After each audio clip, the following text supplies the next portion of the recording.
Assalamu alaikum. Welcome to Geo Pakistan, presented to you by 7up. क्या हाल है? How is everybody doing? और अल्हम्दुलिल्लाह almost मेरा ख्याल है कि ऑलमोस्ट पूरा रमजान ही गुजर गया, 4 और रोजे रह गए हमारे, क्या ख्याल है? जी 4 और रोजे रह गए हैं। फवाद चौधरी साहब ने ऑलरेडी ट्विटर पर बता दिया है कि जुमेरात को चांद नजर आएगा और इंशाल्लाह जुमे को ईद होगी और 2 खुतबे होंगे। बाय द वे फिर ईद का खुतबा भी होगा और जुमे का खुतबा भी होगा। अभी आपको बताएं कि वजीर आजम इमरान खान इस वक्त सऊदी अरब के दौरे पर है, जहां उनकी वली अहद शहजादा मोहम्मद बिन सलमान से 1-on-1 मुलाकात हुई है और वफ्द की सतह पर मुज़ाकरात भी हुए हैं। कुछ आपको विजुअल्स भी दिखा रहे हैं। आपको बताएं कि मुश्तरका एलामिये में कहा गया है कि 2 तरफ़ा ताल्लुकात, हुकूमती और निजी शोबे में ताउन को मज़ीद फ़रोग़ दिया जाएगा। सऊदी वली अहद मोहम्मद बिन सलमान ने भी दौरा पाकिस्तान की दावत कबूल कर ली है। ईद के बाद आला सऊदी हुक्काम पाकिस्तान आएंगे। वज़ीर आज़म के दौरा सऊदिया में पाक भारत ताल्लुकात और मसला कश्मीर अहम मौजू रहा। सऊदी अरब पाकिस्तान और भारत के दरमियान ताल्लुकात की बेहतरी के लिए किरदार अदा करने को तैयार है। सऊदी वली अहद ने LOC पर जंगबंदी से मुताल्लिक पाक भारत हालिया मुफाहमत का खैर मकदम किया है और मकबूजा कश्मीर तनाज़े के हल के लिए पाकिस्तान और भारत के दरमियान बातचीत की अहमियत पर भी जोर दिया गया है। वज़ीर ख़ारिजा शाह महमूद कुरैशी का कहना है कि पाकिस्तान ने मकबूजा कश्मीर की सूरत हाल पर अपना नुक्ता नज़र सऊदी क़यादत के सामने पेश किया है। और आपको बताएं कि आर्टिकल 370 के हवाले से वज़ीर ख़ारिजा शाह महमूद कुरैशी के बयान पर अपोजिशन शदीद तनकीद कर रही है। लीगी रहनुमा मोहम्मद ज़ुबैर ने ट्विटर पर कहा है कि शाह महमूद ने आर्टिकल 370 को भारत का अंदरूनी मामला करार दिया है। मोहम्मद ज़ुबैर ने सवाल उठाया कि क्या ये तारीखी यू टर्न है। बहरहाल मसला कश्मीर पर सऊदी मौक़िफ़ से साफ ज़ाहिर है कि मसला कश्मीर को आखिरकार बातचीत ही से हल करना होगा। ज़ाहिर है इसके अलावा और कोई हल हो नहीं सकता इस मसले का, इस तनाज़े का। वज़ीर ख़ारिजा शाह महमूद कुरैशी हमारे साथ मौजूद हैं। शाह साहब शुक्रिया, आपने वक्त दिया। शाह साहब सबसे पहले तो हम इसी पे बात कर लेते हैं। वज़ीर आज़म पाकिस्तान ने सऊदी अरब का इंतहाई अहम दौरा किया है और अब बहुत सी तफसीलात सामने आ रही हैं, लेकिन कश्मीर के मामले की बात कर लें। कश्मीर के मामले पर अपेरेंटली सपोर्ट है सऊदी अरब की तरफ से भी और पाकिस्तान और सऊदी हुकूमत एक ही पेज पर नजर आ रहे हैं। आप समझते हैं कि भारत पर दबाव बढ़ाया जा सकता है इस तरह से? देखिए, इस दौरे की जो अहमियत है वो तो अब सब पर उजागर हो गई। जो सऊदी वजीर खारजा का अभी उन्होंने इंटरव्यू दिया है पाकिस्तानी जर्नलिस्ट को, जो सऊदी वजारत खारजा ने जॉइंट स्टेटमेंट इशू की है, अगर उसका मुताला किया जाए, जो हमारी मुफस्सिल गुफ्तगू हुई है डेलीगेशन लेवल टॉक्स पर स्मॉल ग्रुप मीटिंग में, इसमें आपने बजा तौर पर कहा कि कश्मीर का जिक्र भी आया और पाकिस्तान ने अपना मौक़िफ़ मकबूजा कश्मीर की सूरत हाल और वहाँ के मुसलमानों की जो कैफियत है उस पर जो हमने उजागर किया, उस पर अल्हम्दुलिल्लाह हमारी सोच में यकसुई यकजहती दिखाई दी। तो मुझे उम्मीद है कि इंशाअल्लाह सऊदी अरब का एक वाज़े मौक़िफ़ जो है वो उम्मा को मज़ीद यकजा करने में आसानियाँ पैदा करेगा। अच्छा शाह साहब, इससे पहले मुत्तहिदा अरब इमारात की जानिब से पाकिस्तान और भारत के दरमियान सालसी की कोशिशों की खबरें थीं और अब सऊदी अरब भी ऐसी बात कह रहा है। तो आप समझते हैं कि खलीजी ममालिक संजीदगी से भारत पर दबाव बढ़ाएं तो मसला कश्मीर का हल जल्द निकल सकता है? देखिए, जितने दोस्त ममालिक हैं वो खित्ते की अहमियत को समझते हुए खित्ते के अमन और इस्तेहकाम की जो कैफियत है मकबूजा कश्मीर से जिस तरह वो जुड़ी हुई है, उसको समझते हुए उनने हमेशा ये कोशिश की है कि हिंदुस्तान और पाकिस्तान मिल बैठकर अपने मसाइल हल करें गुफ्तो शुनीद से। पाकिस्तान ने इसमें कभी हिचकिचाहट महसूस नहीं की। हिंदुस्तान ने कुछ इक़दामात की वजह से माहौल को बिगाड़ा था और अगर अपने वो इक़दामात ऐसे उठाता है जिसमें कि मकबूजा कश्मीर की सूरत हाल में बेहतरी आती है, कश्मीरियों के लिए आसानियाँ पैदा होती हैं, तो पाकिस्तान खुले दिल से बैठकर मसाइल को हल करने के लिए तैयार है। पाकिस्तान न पहले कतराता था न अब कतराएगा, लेकिन बुनियादी फैसला हिंदुस्तान की क़यादत को, पाकिस्तान की क़यादत को, हिंदुस्तान और पाकिस्तान की आवाम को सोचना होगा कि हमारा मुस्तक़बिल और हमारे मुस्तक़बिल के फ़वाइद हमें कहाँ से मिल सकते हैं। शाह साहब, इन्हीं दिनों में अब ज़रा एक और मामले पे हम बात करना चाहते हैं। अफगानिस्तान में दहशतगर्दी का एक बड़ा ही हौलनाक वाक़या हुआ है। दिल दहला देने वाली मनाज़र और तस्वीर हैं। अमरीकी अफ़वाज के अफगानिस्तान से निकलने के तनाज़ुर में सभी परेशान हैं कि क्या होगा, और ज़ाहिर है अफगानिस्तान में जो कुछ भी होगा उसका स्पिल ओवर पाकिस्तान पर भी आता है और आता रहा है माजी में भी। आप क्या समझते हैं, कौन है जो खित्ते को फिर से बदअमनी की तरफ धकेल रहा है, और पाकिस्तान ने इस बारे में क्या सोचा है? पाकिस्तान ने बारहा निशानदेही की है कि स्पॉयलर्स मौजूद हैं। अफगानिस्तान के अंदर भी स्पॉयलर्स मौजूद हैं जो अमन को बर्बाद करना चाहते हैं, और अफगानिस्तान के बाहर भी एक तबका मौजूद है जो वहाँ अमन व इस्तेहकाम नहीं देखना चाहता। आए दिन वो इस किस्म के दहशतगर्दाना इक़दामात उठाता है जिससे कि मासूम शहरी मुतासिर होते हैं। अभी जो हालिया जो एक अफसोसनाक वाक़या काबुल में रूनुमा हुआ, पाकिस्तान में मैंने बिलखुसूस वज़ीर आज़म ने हमने फिलफौर उसकी मज़म्मत भी की है, और मुझे खुशी है कि जो तालिबान हैं उन्होंने भी उससे अपनी लाताल्लुकी का इजहार किया है और कहा है कि उनका इस बुज़दिलाना हरकत से जिसमें मासूम बच्चियों को निशाना बनाया गया उनका कोई किरदार नहीं है।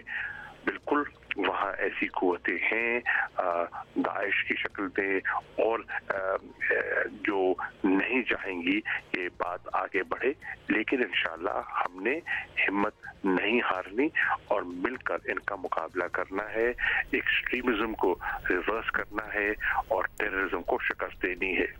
शाह साहब, हम कश्मीरियों की बात कर रहे हैं, अफगानियों की बात कर रहे हैं, और इसके साथ साथ फ़लस्तीनियों के साथ जो जुल्म हो रहा है इस पर भी खामोश नहीं रहा जा सकता। अरब लीग ने तो अपना इजलास बुला लिया, लेकिन इजराइल पर असल दबाव तो मगरबी ममालिक ही डाल सकते हैं। तो क्या पाकिस्तान समेत सभी इस्लामी ममालिक को इस तरफ से प्रेशर डलवाने की कोशिश नहीं करनी चाहिए ताकि कुछ किया जाए? जो कुछ हुआ मस्जिद अल-अक्सा पे, और आपने देखा कि जिस तरह नमाजियों पर जुल्म किया गया, जिस तरह वहाँ लोगों को बेदखल करने की कोशिश की जा रही है, पाकिस्तान ने उसकी मजम्मत की है। पाकिस्तान ने अपनी तशवीश का, पाकिस्तान ने उस जुल्म और बर्बरियत के खिलाफ अपनी आवाज़ उठाई है। मुझे खुशी है कि अरब लीग ने एक हंगामी इजलास तलब किया है, और मैं समझता हूँ कि अरब लीग और जो मुसलमान ममालिक हैं अगर मिलकर आवाज़ उठाएंगे तो मगरिब जो है उस आवाज़ को सुनने से फिर इनकार नहीं कर पाएगा। इंसानी हकूक़ की बात हो रही है, हक़ खुद इरादियत की बात होती है, तो इस पर जो इंटरनेशनल ऑर्गेनाइजेशंस हैं, ह्यूमन राइट्स ऑर्गेनाइजेशंस हैं, उन्हें भी अपना किरदार अदा करना होगा। और मुझे यकीन है कि मगरिब में भी बहुत से ऐसे लोग हैं जो इस किस्म की हरकतों की पुष्पनाही नहीं करना चाहेंगे और वो इजराइल की सरजनिश करने के लिए वो आगे बढ़ेंगे।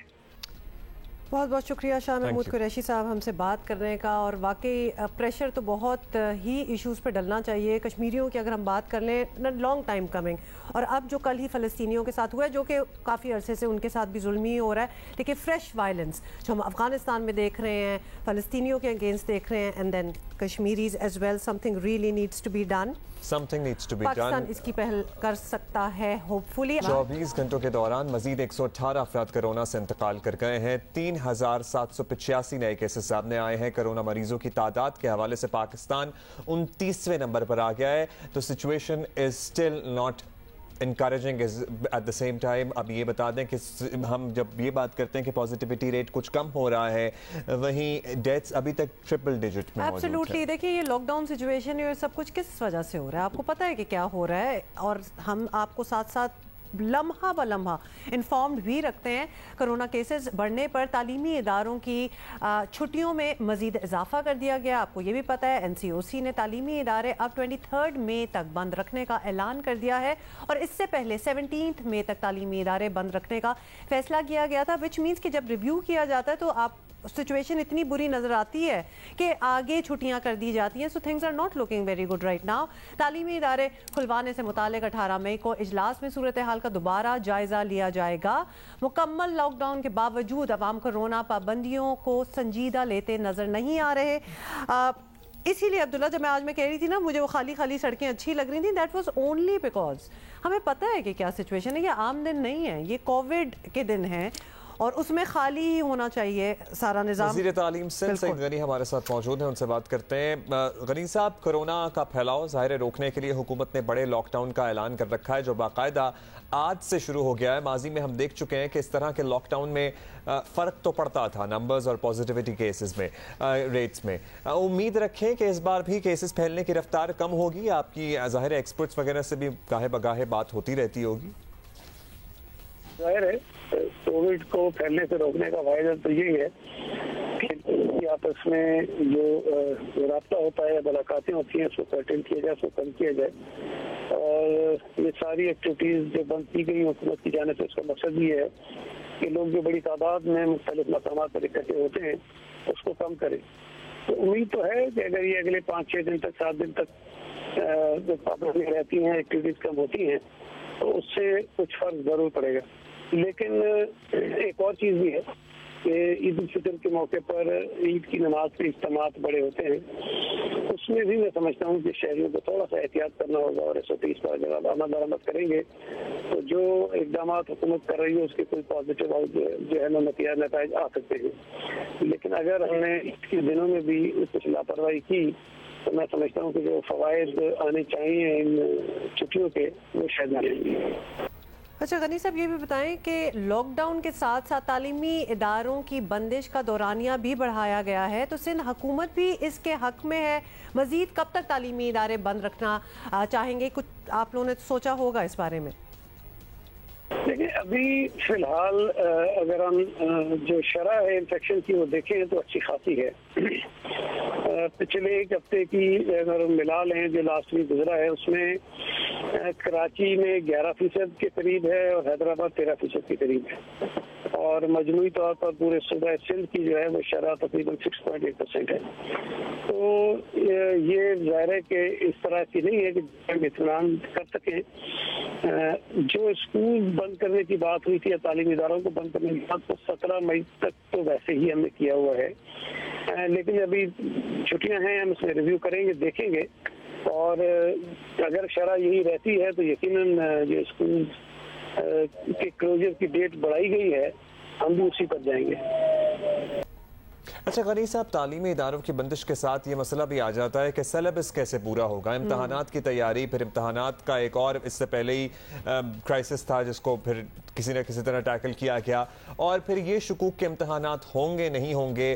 कोई वाज़ेह प्लान आपको लगता है इन हालात में बनाया जाना मुमकिन है कि हाँ जी ये हमारा कैलेंडर ऑफ द ईयर होगा, कैलेंडर ईयर होगा और इसमें हम इस तरह से चलेंगे, या अभी इट्स टू अर्ली, जो सिचुएशन होगी वैसे ही देखेंगे? देखिए, सिंध हुकूमत ने या महकमा तालीम ने पिछली मरतबा भी शायद जो प्लानिंग की थी वो दूसरे सूबों से मुख्तलिफ थी। हमारे यहाँ 9वीं 10वीं 11वीं 12वीं के एग्जाम हैं वो जुलाई में होने थे एज पर प्लान भी। तो हमें कोई ऐसा अभी प्रॉब्लम नहीं है, अल्लाह करे अगर उस वक्त हालात ठीक हो जाते हैं। तो जो सिलेबस की आपने बात की वो भी मैं बता दूं कि हमने सिलेबस काफ़ी कंडेंस किया था और कंडेंस सिलेबस जो है वो काफ़ी हद तक मुकम्मल हो गया है। लेकिन हम ये समझते हैं कि अगर आगे चलकर हालात इस काबिल नहीं होते कि हम जो इम्तहानात है वो करवा सकें, तो हम जो एग्जाम्स होने हैं उसको थोड़ा सा मजीद आगे कर देंगे ताकि बच्चों को जो सिलेबस अगर थोड़ा बहुत रह गया तो मुकम्मल करा लें। لیکن ہماری جو پلاننگ تھی وہ دوسرے صوبوں سے مختلف تھی. باقی صوبوں میں ایگزامس ارلی ہونے تھے تو وہ ان کو تھوڑا سا مشکل ہی تھا.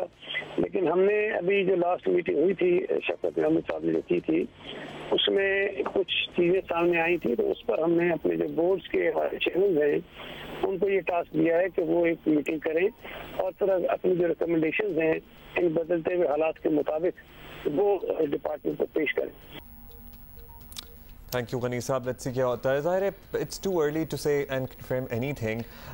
یہی سلسلہ ہے, اسی کے ساتھ اسٹوڈنٹس کو بھی ذرا ٹیکل کرنا پڑے گا. Students please try to understand and we totally get it کہ بڑا ہی مشکل ہے آپ کے لیے 1.5 سال گزرا ہے, اور مجھے کبھی کبھار لگتا ہے کہ students have been the most affected کیونکہ یہ بڑا ہی مشکل ویسے بھی وقت ہوتا ہے ایک زندگی میں when you are young and in your teens اور you know early 20s.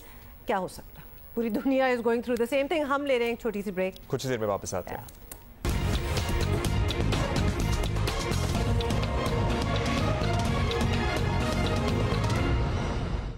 Welcome back جی, آپ دیکھ رہے ہیں Geo Pakistan presented to you by 7up. سیاسی باتوں میں بہت سی باتیں آج کل بڑے دنوں سے الیکٹورل ریفارمز کی بھی ہو رہی ہیں. بالکل, اور آپ کو بتائیں ویسے تو الیکٹورل ریفارمز ایک پورا پروسیس ہے, لیکن ہماری یہاں زیادہ تر بات ایک مشین کی ہوتی ہے, اور جس پہ اپوزیشن کہتی ہے کہ الیکٹورل ریفارمز جو ہے وہ صرف مشین کا نام تو ہے نہیں. بٹ لیٹس سی, میرا خیال ہے مشین پہ بھی ڈسکشن کو ویلکم کرنا چاہیے. بالکل ویلکم تو کریں, بات تو کریں, تو پھر آگے جا کے دیکھیں گے بات کہاں تک جاتی ہے. آپ کو بتائیں کہ انتخابی اصلاحات پر اپوزیشن کے عدم تعاون کے بعد اب حکومت نے خود انتخابی اصلاحات کا بیڑا اٹھا لیا ہے. صدر مملکت عارف علوی نے قائل آئین کے آرٹیکل 89 کے تحت الیکشن ترمیمی آرڈیننس جاری کر دیا ہے.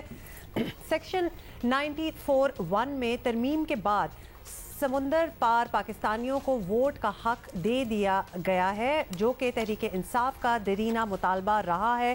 سیکشن 103 کے تحت الیکشن کمیشن کو پابند کیا گیا ہے کہ وہ عام انتخابات میں ووٹ ڈالنے کے لیے الیکٹرانک ووٹنگ مشینز خریدے گا. تو یہ وہ مشین کی بات ہو رہی ہے. صدر مملکت عارف علوی نے ٹویٹر پر بیرون ملک مقیم پاکستانیوں کو ووٹ کا حق ملنے پر مبارکباد دی اور کہا کہ 2023 کے عام انتخابات میں وہ بھی ووٹ ڈال سکیں گے. اپوزیشن خصوصاً نون لیگ کو انتخابی اصلاحات پر شدید اعتراضات ہیں, لیکن وہ ریفارمز پر حکومت کو تجاویز دینے پر بھی تیار نہیں ہے. اگر اپوزیشن بھی الیکشن اصلاحات میں شامل ہو جائے, جس کا حصہ ہونا چاہیے اپوزیشن کو بھی, تو قوانین کو مزید بہتر بنایا جا سکتا ہے. انڈیڈ اب مسلم لیگ نون کا موقف ایسے تو پہنچتا رہا ہے, لیکن اسی پہ مزید بات کر لیتے ہیں. اس سے پہلے صدر مملکت جیو نیوز کو ایک انٹرویو میں اب یہ آفر دے چکے ہیں کہ وہ خود اس پروسیس کو لیڈ کر سکتے ہیں. مسلم لیگ نون کے سینئر رہنما احسن اقبال صاحب ہمارے ساتھ موجود ہیں. احسن صاحب, کل صدر مملکت نے بیرون ملک پاکستانیوں کو ووٹ دینے کا آرڈیننس جاری کر دیا. بیرون ملک مقیم پاکستانیوں کو ووٹ کا حق ملنے پر اب مسلم لیگ نون اپیرنٹلی بہت خوش دکھائی نہیں دیتی ہے. کیا آپ لوگوں کو اعتراض ہے؟ آپ لوگ بیرون ملک مقیم پاکستانیوں کو اگر ووٹ کا حق ملتا ہے تو اس سے کیوں ایسا لگتا ہے کہ کترا رہے ہیں؟ دیکھیے, یہ مسئلہ بیرون ملک پاکستانیوں کو ووٹ کا حق دینے کا نہیں ہے. بیرون ملک پاکستانی قوم کا بہت اہم اثاثہ ہے. یہ مسئلہ پاکستان کے انتخابی نظام کی سیکیورٹی کا ہے.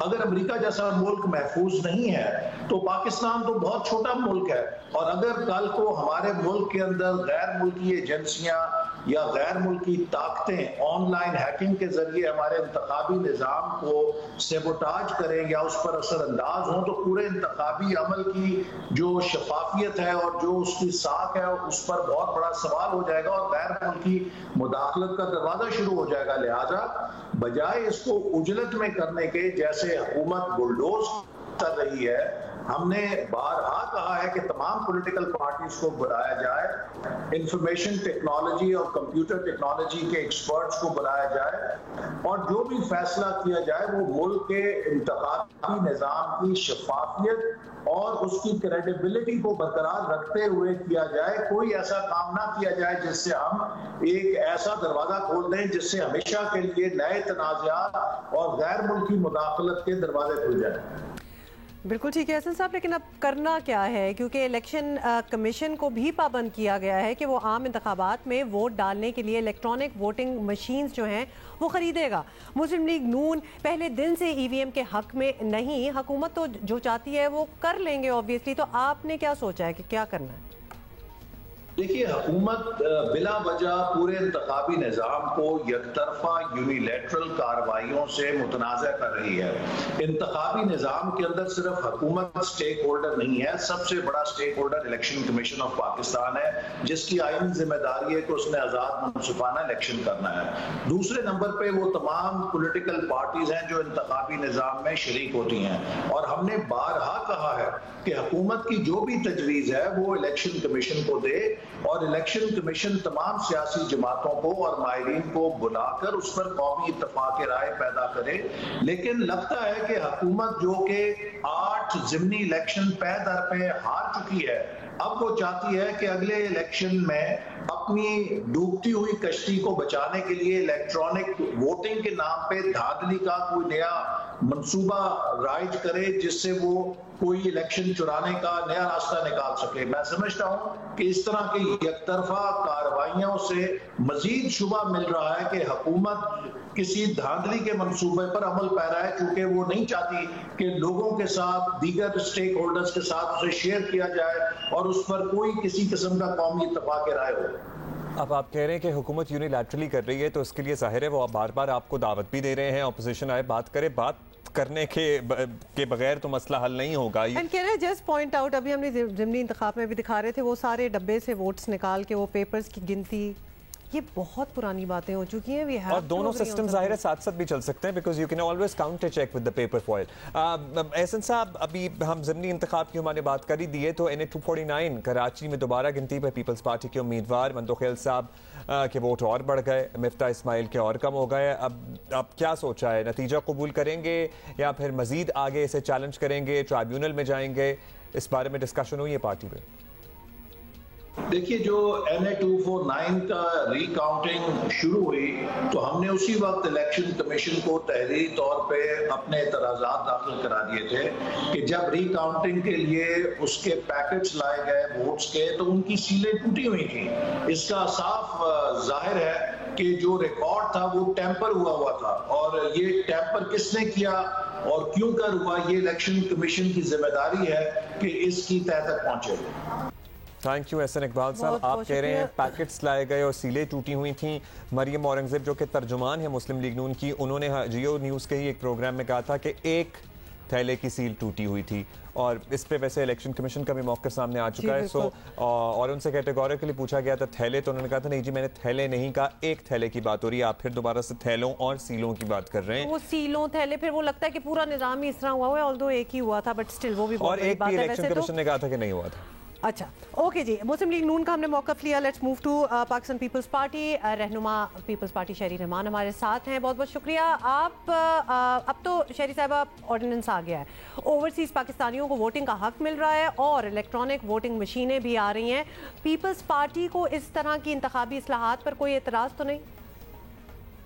اس طرح کے اصلاحات بہت دورس اور کلیدی الیکٹرل پروسیس کا حصہ بناتے جا رہے ہیں, بغیر کسی پارلیمان کو مشاورت میں لیے, بغیر جو ادارے ہیں آئینی یعنی الیکشن کمیشن کو لیے, اس کے بغیر آپ اس طرح کے آرڈیننس کے ذریعے بھی نہیں لا سکتے کوئی بھی امینڈمنٹس. اور سمپل سی بات یہ ہے کہ ایک تو آرڈیننس جو ہے, پہلی بات تو یہ آرڈیننس آپ سن لیں 120 دن کی اس کی پوری وقت ہوتی ہے, اس کے بعد یہ لاگو نہیں ہوتا. تو آپ اتنے بڑے چینجز, الیکشنز کے جو چینجز ہیں, امینڈمنٹس جو ہیں, آپ آرڈیننس کے آپ کے 120 دن کے لیے لا رہے ہیں, تو بہت سارے سوالات اٹھتے ہیں.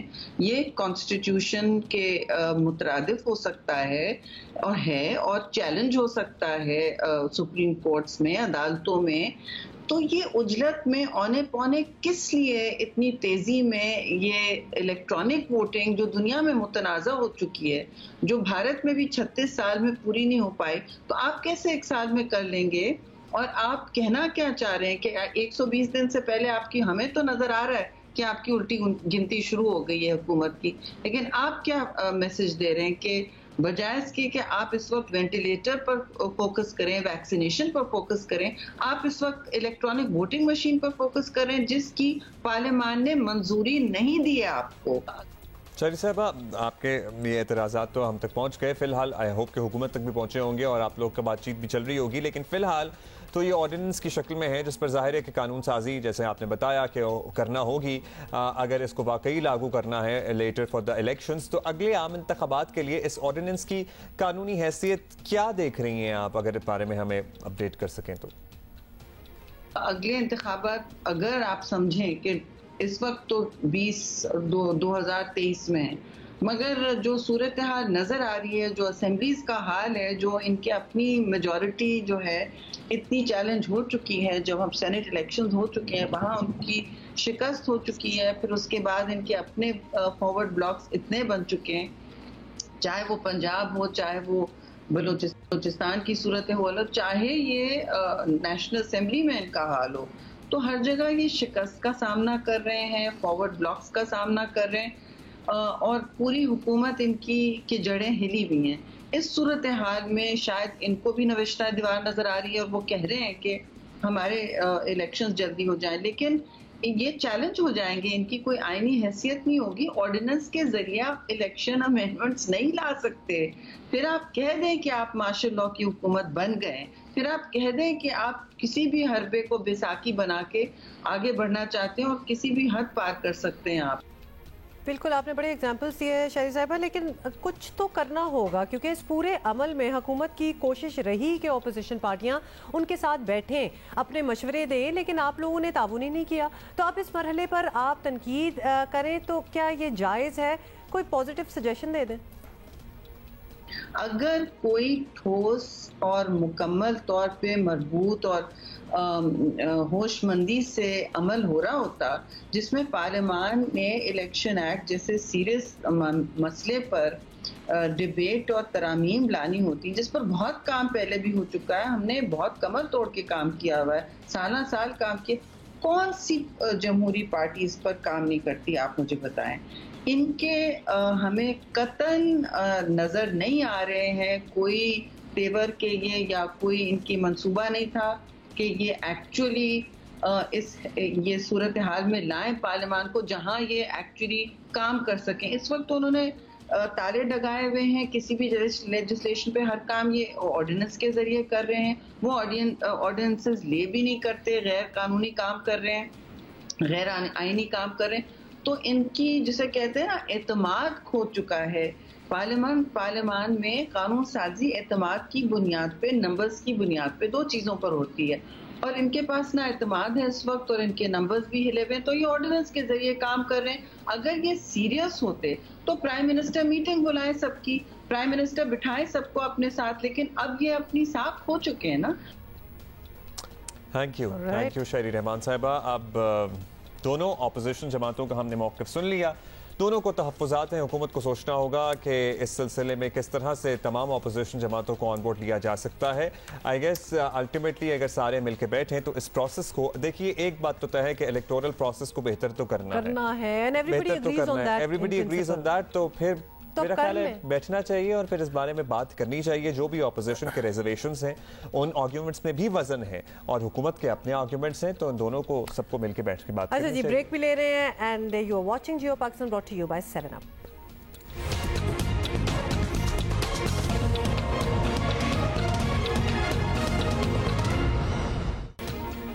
Welcome back. पाकिस्तान में हकूक़ निस्वा, समाजी बराबरी और इंसाफ के लिए सलमान सूफी फाउंडेशन की खिदमात मिसाली हैं। फाउंडेशन की बुनियाद 2019 में रखी गई। वुमेन इन व्हील्स और साफ बाथ पब्लिक टॉयलेट जैसे मुनफरिद प्रोजेक्ट्स फाउंडेशन ने मुतारिफ करवाए और ऑक्सीजन के मुतवक्के कमी से निपटने के लिए सलमान सूफी फाउंडेशन ने कराची और लाहौर में ऑक्सीजन सप्लाई O2 बैंक कायम करने का ऐलान किया है। ये इनका एक्चुअली नया प्रोजेक्ट है और ख़ास तौर पे चूंकि हम अब देख रहे हैं कि कितनी ज़रूरत है, हमें हमेशा से थी, लेकिन पिछले इस साल हमने इंडिया को देखते हुए तो लग रहा है कि बहुत ही ज़रूरी है। से बात करें बानी Salman Sufi foundation, Salman Sufi himself is with us, उनसे बात करते हैं। सबसे पहले तो ये बता दें कि सूफी फाउंडेशन की जानिब से O2 बैंक मंसूबा जो है वो कोरोना की सूरत हाल से निपटने के लिए क्या कुछ कर रहा है और आवाम इस तक किस तरह रसाई हासिल कर सकती है? O2 बैंक के नाम से प्रोजेक्ट शुरू किया है कि जिसका एक ही मकसद है कि आपको एक सेंट्रलाइज जगह से ऑक्सीजन सिलेंडर्स जो हैं वो मिल सकें, आप उनको रीफ़िल कर सकें, आपको उसके बारे में कोई इन्फॉर्मेशन चाहिए कि वो किस तरह आपने इस्तेमाल करना है तो वो आपको दी जा सके। क्योंकि ये सिर्फ कोविड के रिलेटेड नहीं है, बहुत सी ऐसी बीमारियां हैं कि जिसमें लोगों को ऑक्सीजन की ज़रूरत रहती है, जिस तरह कंजेस्टिव हार्ट फेलियर है, जिस तरह निमोनिया है, जिस तरह सेरेब्रल पॉल्जी है। So is a lot of conditions which require oxygen. तो हमारा जो O2 बैंक है वो इन तमाम ज़रूरियात को पूरी करेगा। अभी हम इसको, क्योंकि इनिशियल पायलट स्टेज है, तो एक शहर लाहौर से हम स्टार्ट करेंगे। सलमान साहब, आपकी फाउंडेशन इंसानी खिदमात और ख़वातीन के पर्टिकुलरली हकूक़ के लिए हमने देखा कि हर वक्त पेश रहती है। ऑक्सीजन सप्लाई बैंक बनाने का ख्याल कैसे आया, और मज़ीद कोई प्रोजेक्ट है जिसका आप इरादा रखते हैं तो प्लीज़ वो भी बताइए हमें।